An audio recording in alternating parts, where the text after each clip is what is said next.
बहुत ही काम के हैं ये किचन टिप्स, जिन्हें अपनाकर हम अपने खाने को और भी ज़्यादा टेस्टी बना सकते हैं। दही जमाने के लिए यदि आपके घर में जामन नहीं हो तो आप दूध में 1 हरी मिर्च डालकर रख दें। दही बहुत ही आसानी से जम जाएगा।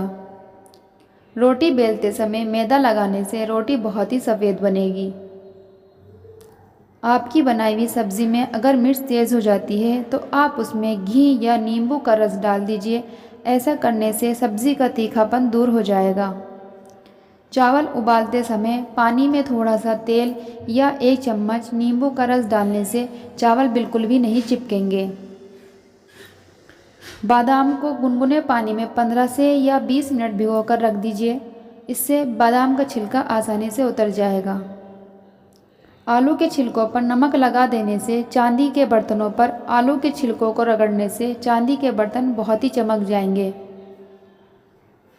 अगर आपके किचन से खाना बनाने के बाद भी महक आ रही हो तो इसके लिए आपको नींबू के टुकड़ों को गर्म पानी में डालकर 5 मिनट तक उबालें। ऐसा करने से किचन में खाने की महक दूर हो जाएगी। आप बेसन में सूजी डालकर चिल्ले बनाते हैं तो इससे चिल्ले पतले व कुरकुरे बनेंगे। मिर्च के अचार के डब्बे में थोड़ी सी हींग डालने से मिर्च का अचार बहुत समय तक खराब नहीं होगा।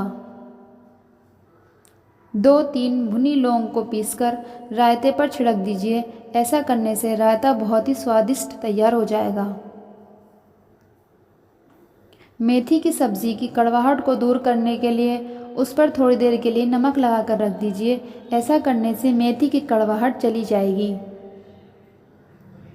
पनीर को लंबे समय तक ताज़ा रखने के लिए ब्लोटिंग पेपर में डालकर रख दीजिए। इससे पनीर लंबे समय तक ताज़ा रहेगा।